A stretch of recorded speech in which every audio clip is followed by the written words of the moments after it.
Znaš kaj ti mu sad rekao?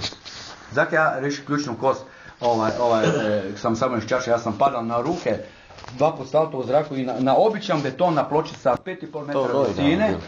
Pazi, 5 metara i pol visine, ja sam se dočekao na ruke, ključnu kost sam izbacila, a da sam se slučajno nekim slučajem na oba dve ruke dočekao, ne bi si oče ključnu kost izbacili, jer bi amortizirao udarac jače. Ja sam se više na ovu ruku dočekao i onda se desilo da sam izbacio ključnu kost. Da, bilo je normalno, da. I sad, gledaj sad jednu stvar. Da ja nisam se bavio gimnastikom, pukle bi mi ligamenti ovdje na rukama, to je sigurno 100%, raspao bi se.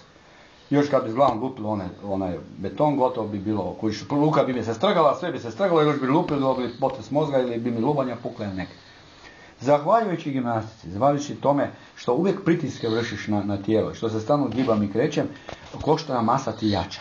Pazi, ustanovili su doktori koji se bave, eksperti za to, jel?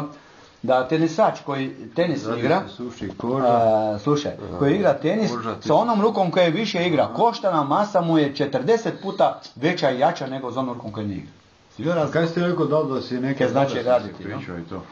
Da si neke bolestan bio i to? Pazi, to ti ovo sve prehlada. Ovo je prehlada, viš, ovo vrijeme. Gledaj sad još jednu stvar.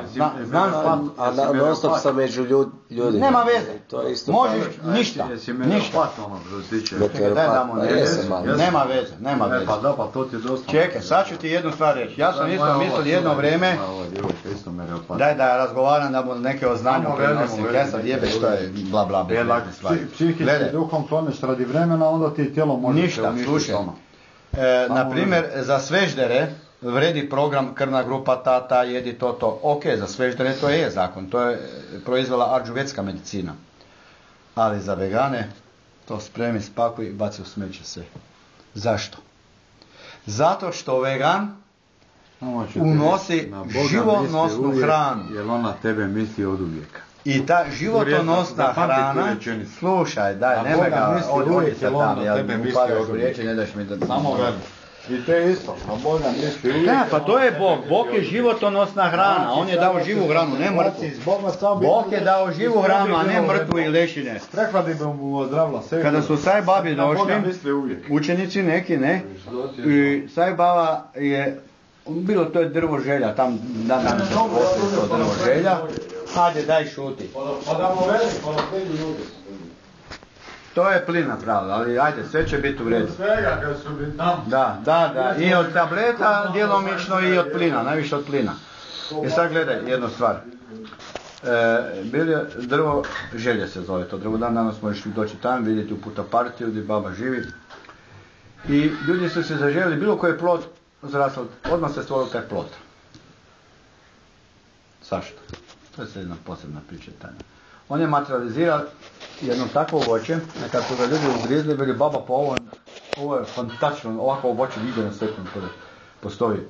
Pa jer voće ima negdje u svemiru, veli, tako voće ne postoji nigdje, niti u svemiru. Jedino ga može Bog stvoriti, on je rekao. Bog ga stvara. I sad, jednom je atomskom istraživaču, indijskom jednom naučniku, koji se bavi atomskom fizikom, koji radi u institutu, istraživačkom atomskom, on mu je postavio pitanje, uzeo mu je ovak kamen, baba mu ubere jedan kamen, digne i vidi mu što je. Kamen.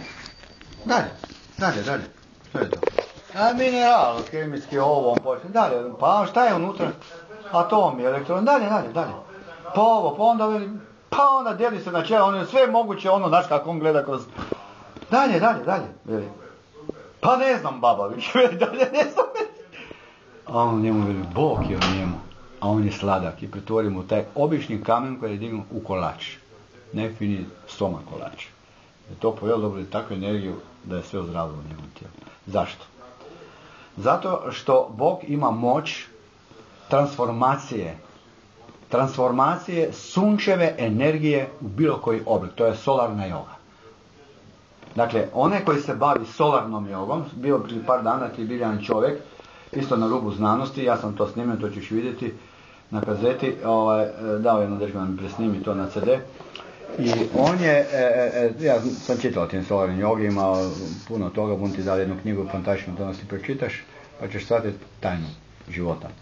I on je gleda u sunce, se povećava sve to vidno polje, recimo sa nekih 10 sekundi, povećavaš sve više sa danom, od 270 dana dođeš do 15 minuta da možeš gledati u sunce.